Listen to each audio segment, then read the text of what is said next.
pozornost za arbitražo. Torej, lep pozdrav vsem skupaj. Zdaj, preden pridem na napovedano temo, mogoče samo še par stavkov glede seje Državnega zbora, ki pravkar poteka. Z velikim začudenjem smo poslušali branje odgovora na ustavno obtožbo s strani predsednika vlade dr. Mira Cerarja, ki se je najprej razglasil za ustavnega pravnika in nasploh pravnega strokovnjaka. Potem pa se je na vse kriplje branil tega, da bi njegovo ravnanje, ki se nam zdi sporno, protizakonito in protiustavno, presojalo ustavno sodišče. Slovenska demokratska stranka ni predlagala njegove zamenjave, niti ni vložila nezaupnice, ampak je predlagala, da njegovo ravnanje, ki je bilo po našem mnenju nezakonito, ker je brez pravne podlage in tudi škodljivo za Slovenijo, zadržal pravnomočno odločbo o vrnitvi ilegalnega migranta v sosednjo varno državo. Naše mnenje je, da je bilo to ravnanje neustavno in nezakonito, njegovo mnenje je, da ni bilo in res ne vem, če je tako prepričan v svoj prav, zakaj se otepa tega, da bi o tem odločilo ustavno sodišče. Ne vem, česa se boji, se je večino teh ustavnih sodnikov in sodnic, ki danes sedijo v senatu ustavnega sodišča, predlagala in tudi izvolila pravzaprav njegova koalicija. S tem vztrajanjem, da se to ne zgodi, se seveda gospod Cerar postavlja na laž svojo trditev, da je ravnal absolutno ustavno in zakonito in da je v to trdno prepričan. Če je trdno prepričan, bi to presojo prepustil ustavnemu sodišču. Toliko o tem. Bolj pomembna tema je to, kar se je dogajalo v zadnjih dneh, še posebej včeraj v Bruslju. Tam je bil predsednik Republike Slovenije Borut Pahor, ki se je sestal z dvema najvišjima predstavnikoma Evropske unije. In jaz mislim, da je zdaj čas, da po teh odgovorih, ki jih je dobil, sicer jih Slovenija ni dobila prvič, ampak včeraj je bilo to zelo jasno povedano, slovenska vlada pri poskusu, da enostransko implementira arbitražni sporazum, potegne zavoro, se usede, malo posvetuje in potem na tej podlagi nekoliko spremeni svoje ravnanje.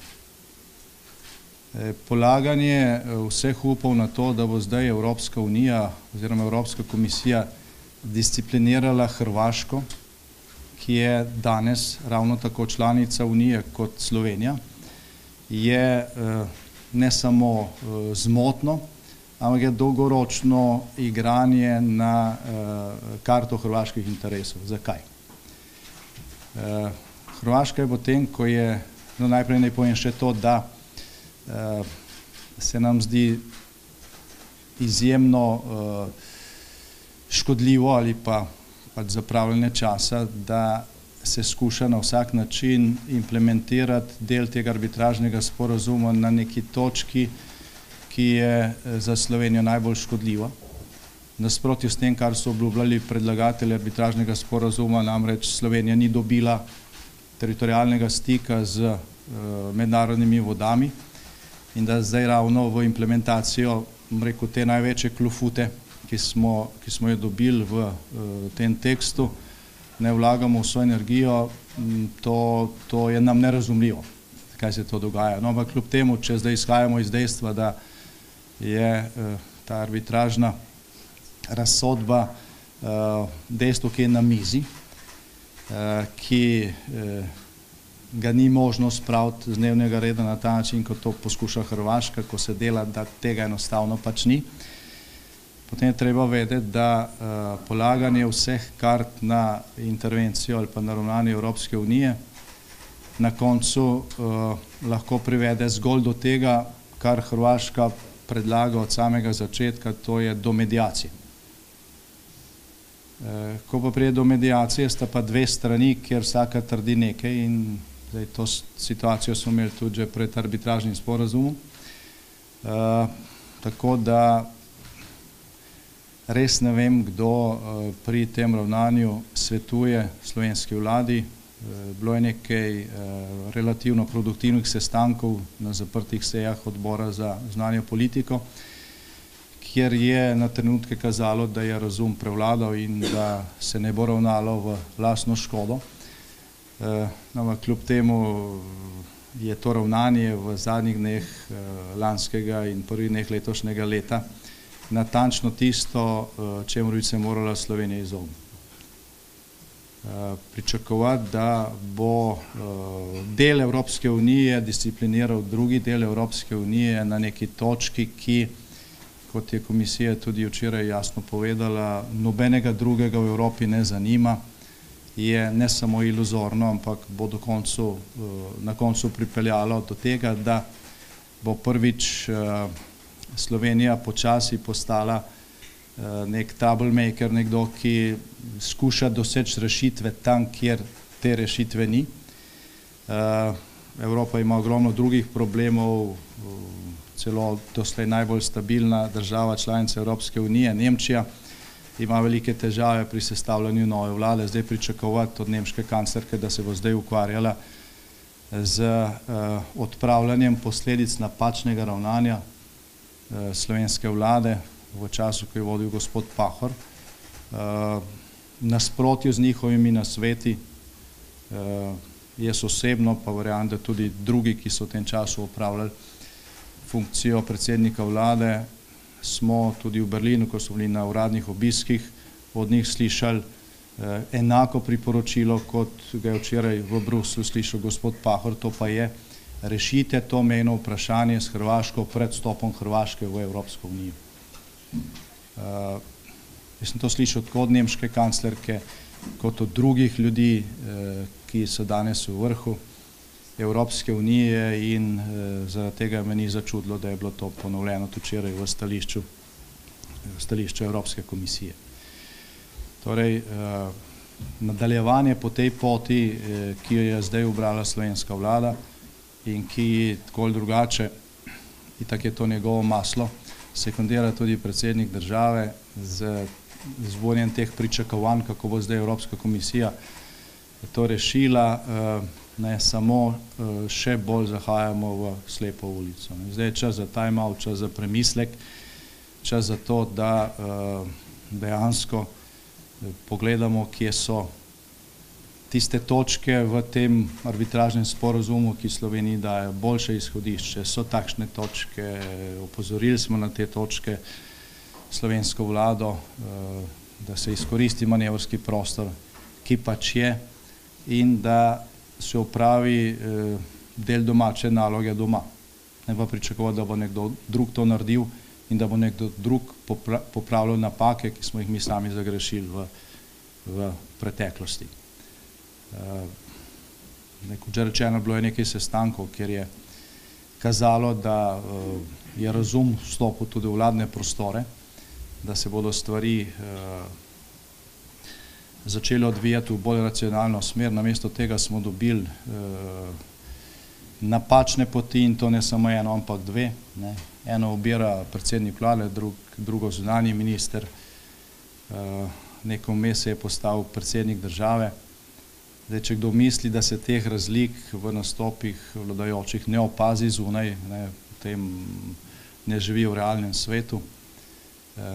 S tem problemom se, kot že rečeno, nihče sam prostovoljno v Evropi ne ukvarja, ampak ko so takšni obiski in takšna srečanja, tako naprej, se pač pripravijo opomniki, ambasade poročajo o teh zadevah, to se vse prebere, in ljudje, katerim potem naši diplomati ali pa predstavniki oblasti hodijo lobirati, si mislijo pri sebi: ljudje božji, zmenite se najprej med sabo, potem pa hodite nas prositi za pomoč. Toliko o tej temi. So kakšno vprašanje na to ali na kakšne druge teme? Prosim.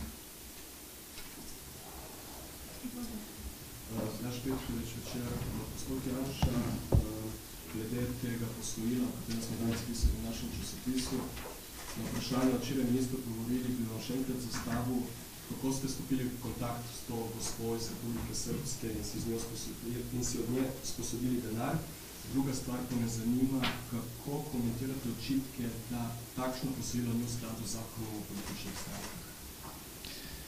Zdaj, na prvi del vprašanja smo včeraj odgovorili.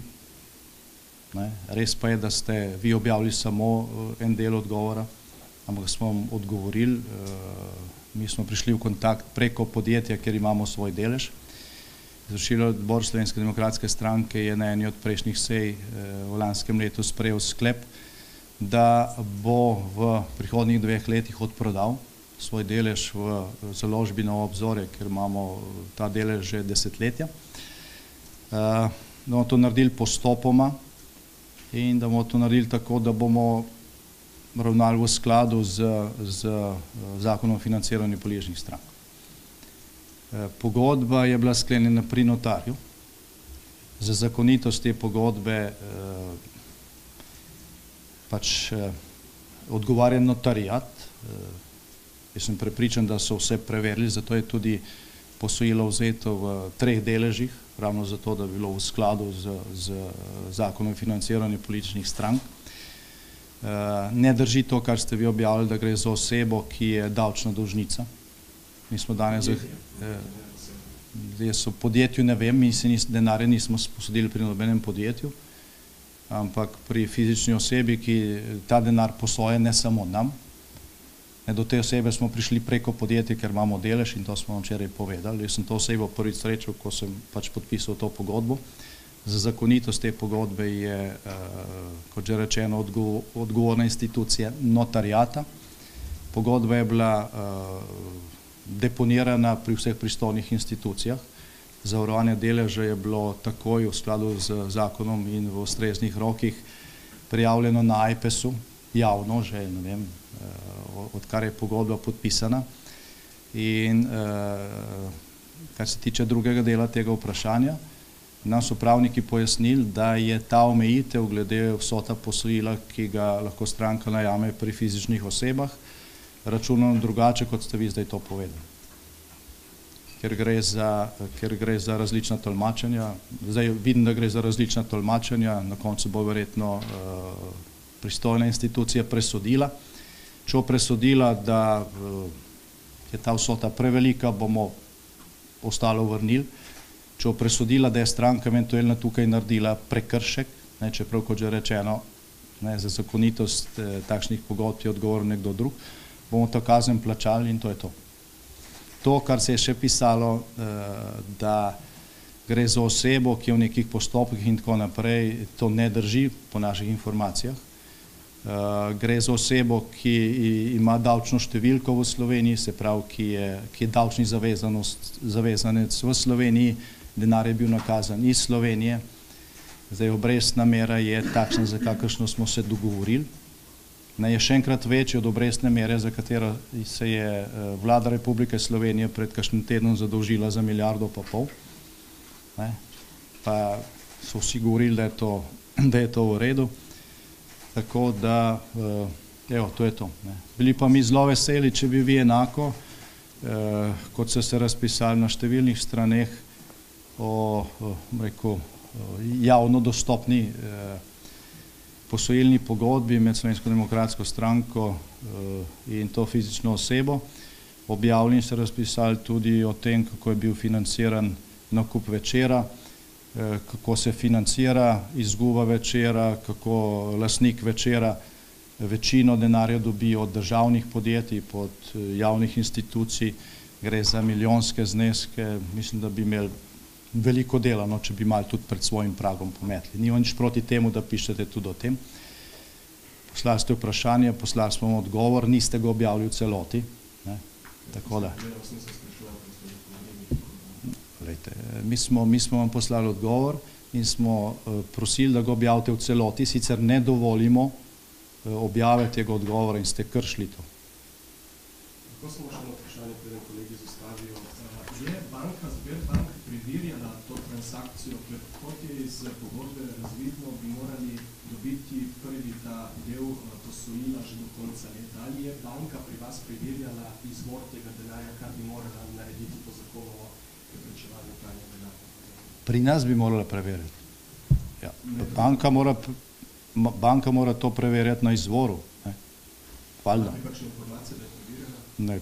Pojma nimam, tudi dokler vi niste včeraj začeli postavljati teh vprašanj, kot že rečeno, zdaj, ta transakcija je bila javno objavljena, ni nihče tega problematiziral. Pravna mnenja so bila takšna, kot sem vam povedal, do posojilodajalca smo prišli preko firme, kjer imamo pač delež in to je to. To pomeni, da so vam v novih obzorjih svetovali, da se obrnete na nje.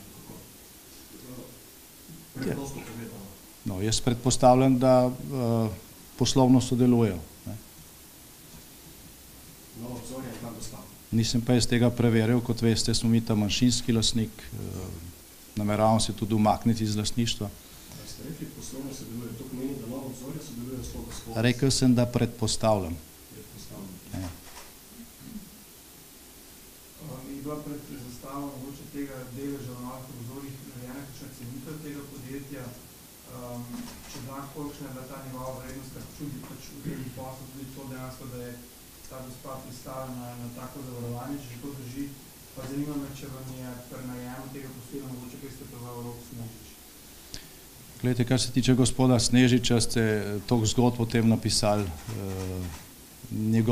Ne on, ampak njegova žena je manjšinska solastnica pri drugem podjetju, pri podjetju Novo 24 TV.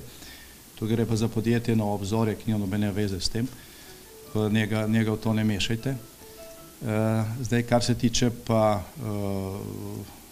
ocen deležev, so pa te ocene bile narejene večkrat v preteklih letih, tudi z naše strani, ker smo skušali ta delež že prej prodati. Mislim, da je v lanskem ali predlanskem letu prišlo tudi do tega, da je večinski lastnik podjetja prodal večinski delež in na podlagi vrednosti tega deleža je bila zdaj izračunana tudi vrednost tega deleža, ki smo ga mi zastavili. Se pravi, torej ne drži, da se te številke kar nekdo zmisli. Pa veste, kakšen neto znesek mogoče, da je ena ocena? Ne poznam podrobnosti. Ja, mene še mogoče to zanima. Dejansko sta ne fizične osebe, ne? Ta ni nikjer zabeležen, da se ukvarja z dejavnostjo posojanja denarja, nikjer ne oglašuje že tega, ne? Ne vem, res ne vem. Tudi, kot že rečeno, jaz se operativno s tem nisem ukvarjal, sem pa podpisal pogodbo, ker sem po statutu v stranki za to pristojen, vse ostale okoliščine, ki jih poznam, se bom razložil. Če bo kakšna pristojna institucija ugotovila, da je kaj narobe, bomo ravnali v skladu z temi ugotovitvami. Slovenska demokratska stranka je doslej vedno vsa sredstva, ki si ga sposodila, tudi vrnila. Zdaj, mi smo ta kredit lahko najeli zaradi tega, ker smo v decembru lanskega leta odplačali zadnji obrok 10-letnega kredita, ki smo ga najeli za poslovno stavbo. 10 let je stranka vsak mesec plačala 10.000 evrov obrok za stavbo, ki je približno toliko velika, kot je stavba, v kateri so socialni demokrati, ki so jo ukradli. Ki so jo ukradli nekomu, ki je po drugi svetovni vojni nekomu slovenskemu judu, mislim, da se je pisal Moskovič, ki je umrl v koncentracijskem taborišču. In to ni za nikogar sporno. Tako sem še potem, tega mi poveste, dejansko, čemu ta kredit namenjen, me zdaj zanima, pa če ste že govorili o tem poplačilu kreditov za stranko, kako komentirate te očitke, da dejansko ste lahko poplačali kredite ravno zato, ker vaši evropski poslanci zelo radodarno še pogudno plačujejo najemnino precej više, kot pa bi bila po vseh tržnih pisarn v Ljubljani, zato da imajo svoje poslanske pisarne na Trstenjakovi 8. Se pravi, čemu je bil namenjen ta kredit pa poplačilo tega kredita preko evropskega obiseda? Dajte, kar se tiče evropskih poslancev, ti podatki, ki ste jih vi naveli kot Rosil na Pop TV-ju glede kvadratur in cen in tako naprej, ne držijo. Iz slik, ki ste jih sami objavljali, je vidno, da ima ta poslovna stavba dva ločena vhoda. Enega uporablja stranka, drugega uporabljajo evropski poslanci. Plačujejo funkcionalne stroške in normalno najemnino in tukaj ni popolnoma nič spornega. Glejte, ne poznam vseh teh zneskov, ampak zadeve, ki ste jih vi predstavili, ne držijo. Ne vem, kdo vam je dal te kvadrature, verjetno gospod Weigl, ki se spozna na te stvari. Čemu je torej gospod Janša namenil ta zdaj kredit, rekel so počasno za 10 let za nakup te stavbe, kar imate zdaj namenil 450 000 evrov. Lahko ste kaj bolj konkretno, kaj pojasnite? Slovenska demokratska stranka je deloma tudi zaradi tega, ker smo bili zadnjih 10 let obremenjeni z pač dokaj visokim kreditom, ne, za odplačilo poslovne stavbe, pred vsakimi volitvami najemala kredit v približno takšni višini, kot smo ga tudi zdaj najeli. Vedno. Tako da kredit potrebujemo za volilno kampanjo oziroma za volitve v državni zbor in za volitve v občinske svete in za župane, tako kot se druge stranke. In predlagam, da malo pogledate tudi kreditne aktivnosti drugih strank, recimo stranke, ki ima 5 poslancev od včeraj, od predvčerajšnjem je najmanjša parlamentarna stranka, mislim, ima nekaj milijonov kreditov. Jaz bi se bolj vprašal po koruptivnosti strank, ki so visoko zadolžene. Kljub temu, da živijo v ukradenih vilah. Se največ ne gre zdaj, zato da morate nekaj razkritano. Če sem jaz dobro tudi razumel, kar so kolegi napisali v časopisu, vi ste najeli 450 000 evrov, od tega jih boste 300 000 lahko ste jih dobili decembra, 150 000 decembra, 150 000 zdaj in 150 000 jih boste šli naslednje leto. Zakaj smo mi ta kredit razbili na 3 dele? Ravno zaradi tega, ker so pravniki dejali, da so omejitve v zakonu o financiranju političnih strank in glede tega zneska na 1 leto. Sicer bi vzeli, jasno, kredit v enem kosu, tako smo ga vzeli v 3 kosih, zaradi tega, ker so omejitve na koledarsko leto. Tako je bilo meni svetovano, takšno pogodbo smo podpisali pri notarju, če je bila zadeva čemerkoli sporna, jo bomo popravili. Kdo so ti pravniki, gospod Janša, ki so svetovali, kako ga izpostaviti? Glejte, v naši poslanski skupini je nekaj pravnikov zaposlenih, ne bom vam navajal imena. Tudi nismo prvič vzeli kredita. Ne vem, zakaj bi bilo manj sporno, če bi ga vzeli pri Novi Ljubljanski banki, ki je v hujših postopkih in prekrških, kot jih pa očitate te osebi, pa še to ni res. Res ne vem, zakaj bi bilo tisto bolj oportuno. To, ker bi banka preverjala izvor denarja. Ja, tako kot je preverjala 1000 milijonov, ki so prišli iz Irana. Pa ste poskušali pri katero bank komercialni, vse jih je v Sloveniji nekaj bank 14 ali 12, koliko ste poskušali, kjer dobljene Ja, tudi imamo še nekaj manjših kreditov pri nekaterih drugih bankah, ne? Ampak tukaj smo iskali kredit, za katerega bi zastavili delež v tem podjetju, ne pa nepremičnino ali kaj drugega, ker smo pač 10 let gledali to hipoteko nad stavbo in smo zdaj veseli, da smo se jo rešili. In ker je izvršilni odbor sprejel sklep, da bomo te deleže tudi prodali. Ne. Kot veste, je večinski lastnik v tem podjetju začel izdajati tudi tabloid. Slovenska demokratska stranka ne želi biti dolgoročna lastnica podjetja, ki izdaja tabloid, in zaradi tega je pač padla ta odločitev, pa tudi zaradi tega, ker potrebujemo denar. Potrebujemo denar za volitve, imamo delež v podjetju in to je to.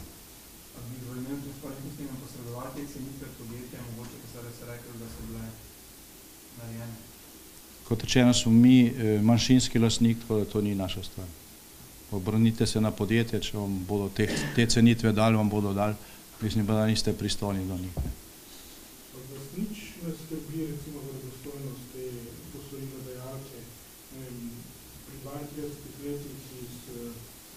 relativno revne, ene najrevnejših evropskih držav, ki ima toliko denarja pod palcem, da ga lahko kar nekaj duše še po predvsej nizki ceni posoja naokrog druge države. Čisto tako me zanima, no? Niste več posumali, recimo, ko smo verodostojnosti, da bi lahko imeli kakšne težave, zaradi tega, če se izkaže, da je denar prišel iz kakšnega čudnega vira.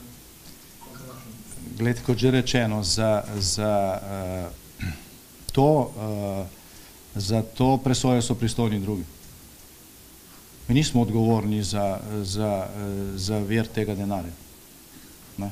Poleg tega, ampak smo kljub temu preverjali stvari, ki so potrebne po zakonu, ne, glede rezidentstva, glede davčne številke, glede davčnega dolžništva in tukaj ni bilo nič narobe.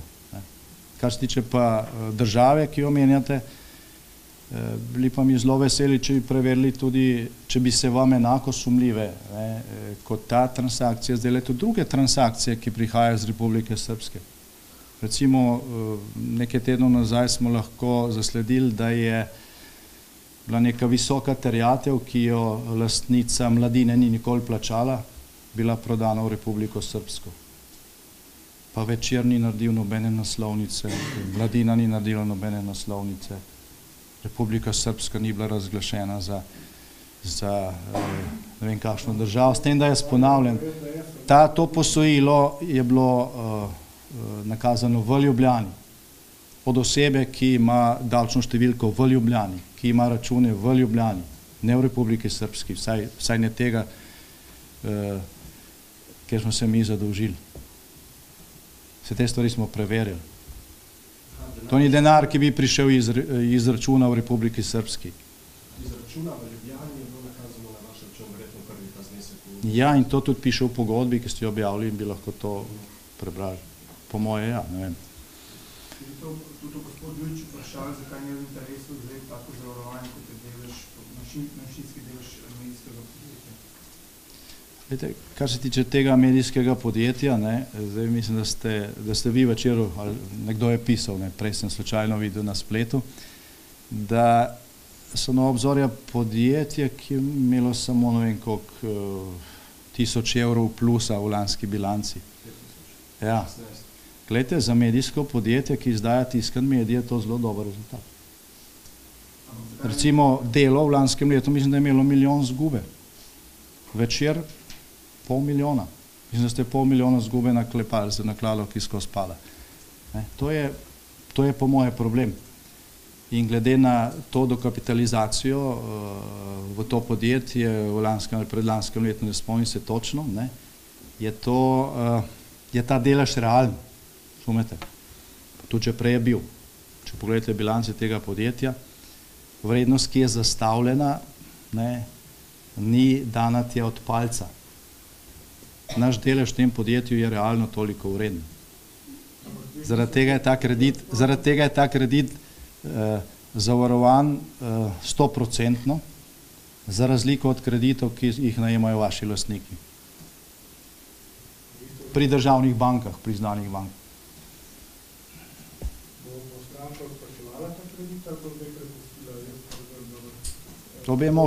Obe možnosti sta odprti. Kakšen pa imate obrok, da je mesečni ali letni ali kako se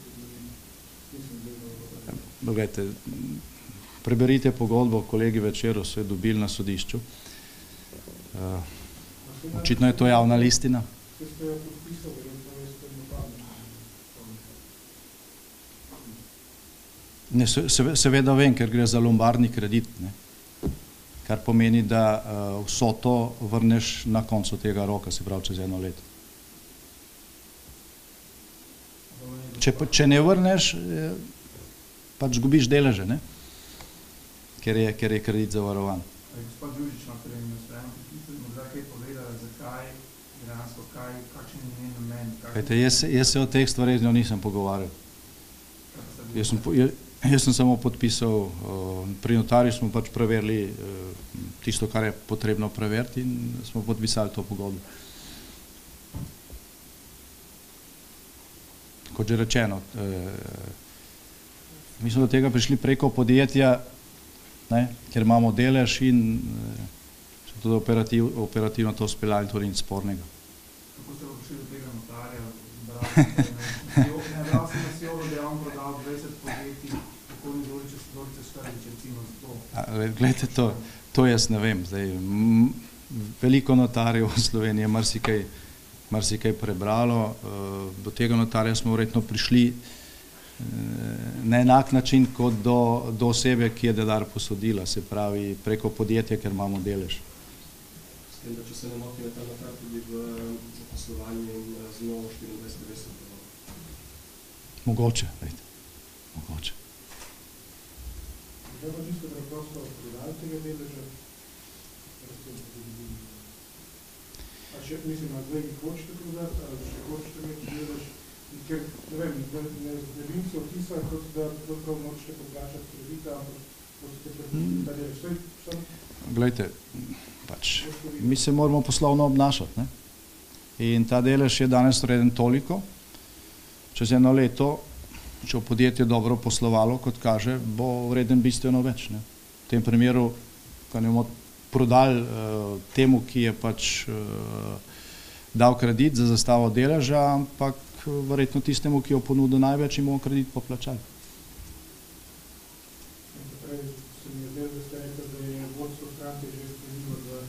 Delež bomo prodali v vsakem primeru, ne bomo ga pa prodali za to ceno, če bo cena takrat višja na trgu, ne? To je najbrž jasno. Pravite, da so deljena mnenja glede kršitve tega zakona o financiranju političnih strank. Predsednik Računskega sodišča je pred dobrima 2 urama vseeno rekel, da je ta zakon precej jasen in se pravi, tisti maksimum pri izposoji fizične osebe je nekje 16.000 evrov letno, se mi zdi. Kazen za to je pa kar velika, če se to krši, mislim, da okrog 20.000 evrov, če se ne motim. Ne vem, kako dokumentirate njegove stališče. Glejte, kot že rečeno, za zakonitost te pogodbe, ki je bila sklenjena pri notarju, je odgovoren notar. Ne. Jaz sem šel prej, ker ste nekateri to objavljali, še enkrat brati ta člen, odvisno kako ga bereš. Ne. Zdaj, po interpretacijah, ki so bile dane nam, je ta omejitev na leto okoli 172.000 evrov. Zato je bil ta pač kredit tudi razbit na 3 dele, ki so manjši od tega. Če so nas zavedli in smo naredili prekršek, bomo pač kazen plačali in bomo to popravili. Ampak, kot že rečeno, nismo mi odgovorni za to, če smo šli po proceduri, ki je predpisana. Ker če tega ne bi bilo, tudi ne bi razbijali. Ta vsota nam je bila izračunana za to, da bo zadeva zakonita. Se mi zdi, da je visoka ta vsota za fizično osebo, na letu 200.000 malo manj? Kar se tiče ne samo tega, ampak več členov v tem zakonu, ki so glavnem umotvor gospoda Viranta, je polno nejasnosti in tudi polno škode. Ta isti člen na koncu ima tudi stav, kjer piše, da če najameš posojilo pri fizični osebi, da se to ne šteje za financiranje politične stranke v tem zakonu. Kako si pa vi to razlagate? Ne. Hvala. Ne. Še kako drugo vprašanje, ki novega? Če mogoče se vendar ne vrnemo na arbitražo, kaj vi pa predlagate? Time out. In ne vem, alternativa je pa kaj. Razmislimo o čem. O tem, ali to ravnanje, ki se ga gre trenutno slovenska vlada ali pa uradna slovenska politika, vodi kam ali ne vodi. Zdaj, če bo odgovor, da vodi k dobremu rezultatu, potem nadaljujmo. Ampak jaz mislim, da bo odgovor, da ne vodi k dobremu rezultatu. Zdaj, kako ravnati tega, vam pa ne bom razlagal na tiskovni konferenci. Dali smo neke predloge na zaprti seji, večina ni bilo upoštevanih, lahko jih damo še enkrat, ampak ne javno, ker potem pač zadeve ne bodo ravno pile vodo. Imel sem v tem času par pogovorov z najvišjimi predstavniki, tudi hrvaških oblasti, vem, kako oni razmišljajo, vem, kaj je možno in kaj ni možno. Vem pa tudi, kam bo zadeva pripeljala, če se bodo stvari odvijale tako, kot se odvijajo zdaj. Jaz sem bil 6 mesecev predsednik Evropskega sveta, do mene so prihajale, ne bom rekel enake, ampak mnoge podobne situacije, ko so nekatere države članice želele, da Evropska komisija pritisne ali pa da Evropski svet pritisne na eno ali pa na drugo. Vem, kako sem gledal takrat na te zadeve in vem, kako zdaj ljudje, ki so na podobnih položajih, gledajo na ta spor med dvema članicama. Se pravi, Slovenija tukaj ne ravna modro, če hoče na kratko. Pozivati evropske institucije, da se vključijo z mediacijo, pomeni na koncu pristati na hrvaško stališče, da zadeva ni razrešena in da je treba medijirati, zdaj, kaj bo srednja rešitev ali pa kompromis. Nespametno pa je v Ljubljani se zaklinjati, kako tukaj ni nobenega odstopanja, nobenega kompromisa, kako je treba brezprizivno, arbitražno odločbo ustoličiti. Hkrati pa potem pozivati nekoga naj medijira. In če razumete, kam to dolgoročno vodi. Prav sem 2 dni nazaj v nekem nemškem časopisu članek, kjer notico, kjer je pisalo, da gre v tem sporu med Slovenijo in Hrvaško za konflikt 2 policijskih čolnov. Tako približno se od zunaj vidi ta stvar. Zaradi tega je res v interesu Slovenije, da se tukaj vzame en time out in popravi neko resno razpravo. Boste prevzeli vlado naslednjo, kakšna bo vaša odločitev glede arbitražnega sodbe? Zdaj, tega vam ne bom povedal niti takrat, niti zdaj. Vem, da glede na izkušnje s Hrvaško, da smo že imeli sporazum Drnovšek Račan in da se dejansko smo arbitražni sporazum na nekim zapiskom Evropske komisije v bistvu še lahko dogovorili, da je sploh upanje, da bo Hrvaška, če se Slovenija zdaj vzame time out, če ne implementira te arbitraže naprej, da bo Hrvaška pristala kdaj na kaj več, kot je sredinska črta. Zakaj to menite? Zdi se mi, da vi verjamete, da lahko Hrvaška pristane na recimo to, kar je bilo v sporazumu Drnovšek Račan. Gledajte, za vas, glede na to, kako ste postavili vprašanje, pa glede na to, kako se poroča v teh mesecih, pa ne samo za vas, je očitno bolj pomembno nekaj kvadratnih kilometrov morja v Piranskem zalivu, kot strateški interes Slovenije, ki je stik naših teritorialnih voda z mednarodnimi vodami. To je strateški interes Slovenije pri meji na morju. Ne to, ali bo meja v Piranskem zalivu 200 ali pa 300 metrov bolj na eno ali pa na drugo stran. To je tudi pomembno, ampak ni strateško. Strateško pa je, ali je Slovenija pomorska država, ali ima pravico do razglašanja suverenih pasov, mimo grede, zdaj ko so brez nas sicer sprejemali to zakonodajo konec leta, kjer naj bi enostransko implementirali pač mejo s Hrvaško, je vlada pozabila na zakon, ki je bil sprejet leta 2005 in s katerim je Slovenija razglasila suverene pasove v Jadranskem morju. Tisti zakon še vedno velja, ker ga pač niso razveljavili. In ga tudi arbitraža ni povozila, ker pač ni implementirana. Zdaj, kar se tiče pa, to lahko povem, no, kar se tiče pa tega sklicevanja Hrvaške na to, da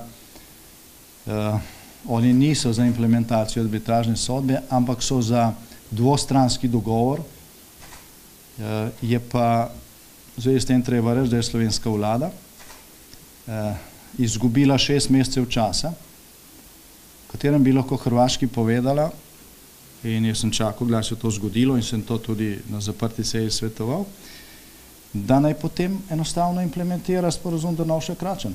To je bil dvostranski sporazum, če so oni zdaj za dvostranski sporazum, naj ga implementirajo, vse je bil enkrat že parafiran.